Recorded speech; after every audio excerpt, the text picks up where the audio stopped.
Good Wednesday to you, everybody. Welcome to a week 5. Kabam! Com 110. Start of week 5. So we have now passed the halfway point and headed towards the finish of the course. These short 8-week courses. Bam, bam, bam. Okay. Woo, woo, woo, woo, woo. Let's get things started right with the last. This morning's coffee, much better. All right, I am now your sufficiently caffeinated public speaking instructor. How's everybody doing? This week you have some readings, and I will be grading your second speech. There's a couple of you that don't have it, and so I'm not gonna name you by name, and at least today, Wednesday. I am not going to reach out to you through email yet if it goes past, say, the weekend, because then you're getting into grade penalties that really start working against you. Okay. Look, I love you, and I'm here for you. I am heavily invested in your success. You're the student right now, in terms of the context of this class. That's your job. So the message to begin this week is very, very simple. Do your job. That's it. Okay. And I'm here to help you. I'm here to support you. But you got to do it. Okay. So make sure that you have that done. And that's it. I'll be grading those speeches.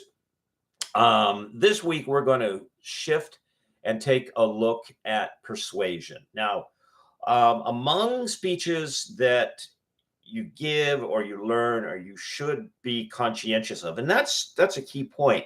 When you're speaking and when you're talking to someone, and when I'm not talking about an audience in which you're standing behind a podium per se, okay, this could just be within the context of a relationship.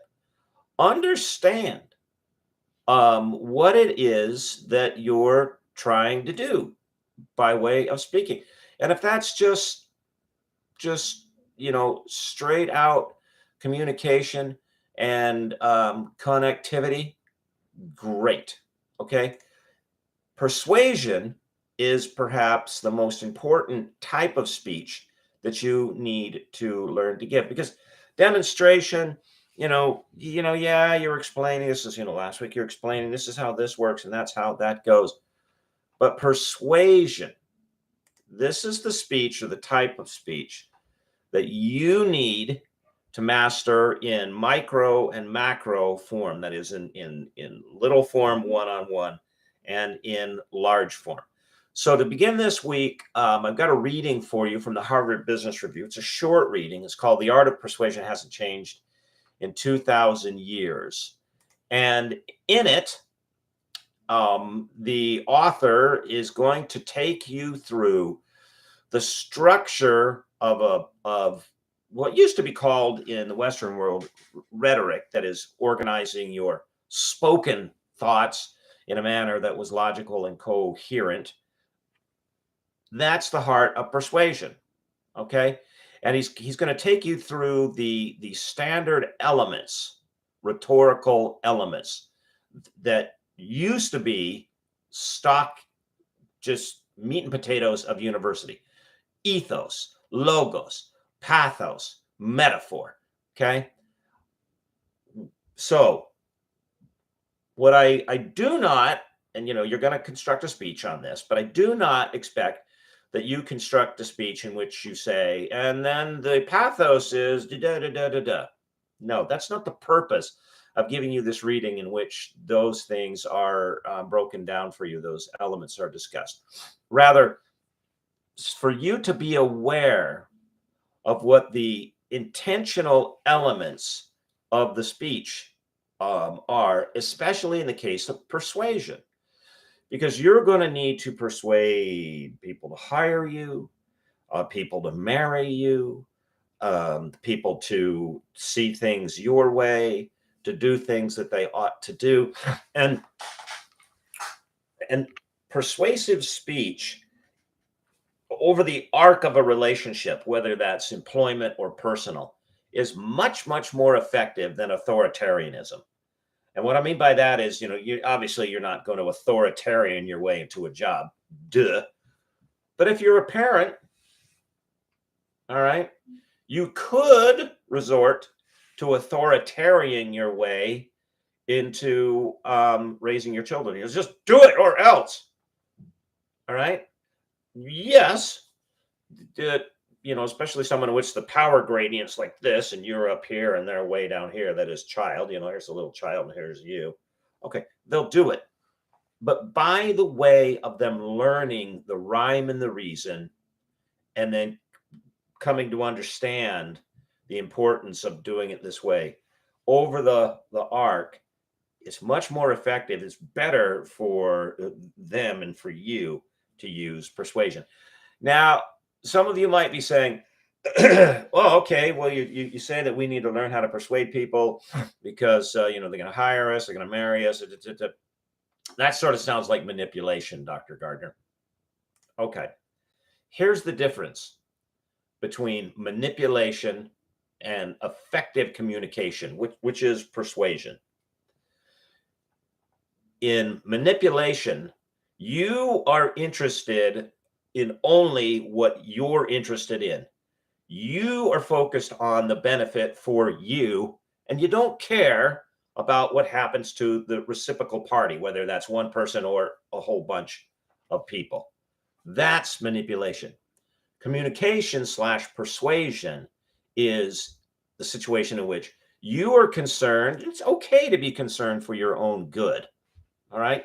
It's all right to be self-centric, but not self-centered. I'll get back to that in a second. In persuasion and communication, yes, you're concerned for your own good, but you are also and equally concerned for the good of your audience. What's in their best interest? And you have carefully discerned what in their best interest is. This isn't, I just know. All right. The quick and simple analogy that I like to use to distinguish between the difference between manipulation and communication / persuasion is the difference between a mugger and a surgeon. In both instances, someone is going to slice you open with something sharp and take your money. The surgeon, all right, she wants her money. No, there's no mistake about that. But she also wants your appendix out or whatever. She wants a good outcome for you. So she is equally concerned with her benefit, excuse me, as she is your benefit. The mugger, he doesn't care if you bleed out on the sidewalk or if you get shot and your car is stolen, what have you. The mugger is in it for the mugger. And what happens to you is a little consequence or concern. That's the difference between manipulation and persuasion. And as Christians, we need to first and foremost be aware of that distinction and then make that distinction before we open our mouths. All right. So there is discernment involved here. All right. But you need to learn how to give a persuasive speech. So do this reading. And what's going to happen is, I think I said discussion assignment. It's not a discussion assignment. I'll fix the typo. It's a quiz assignment. I'm going to give you a quiz at the end of the week. Same thing as always. That is, it'll be open, on Sunday, and then let's just fix this right now. And then closed on a Monday. 15 questions, 2 points apiece, based on the readings. Okay. All right. That is the plan for week 5. Make sure that you've finished your speech and it's in. Take a look at that very short and straightforward reading and start thinking about a persuasive speech because, next week, week 6, then you'll have another speech too. All right, everybody. hang in there. We got like just, 4, 3.5, 4 short weeks left, and you will be done. Okay. If you need anything, check my office hours. You can text me. And actually, someone was asking me, what's the best way to get a hold of you? Frankly, during my office hours, a text and tell me who you are and what class you're in. Because I don't know, maybe you're trying to scam me about my Dell computer warranty or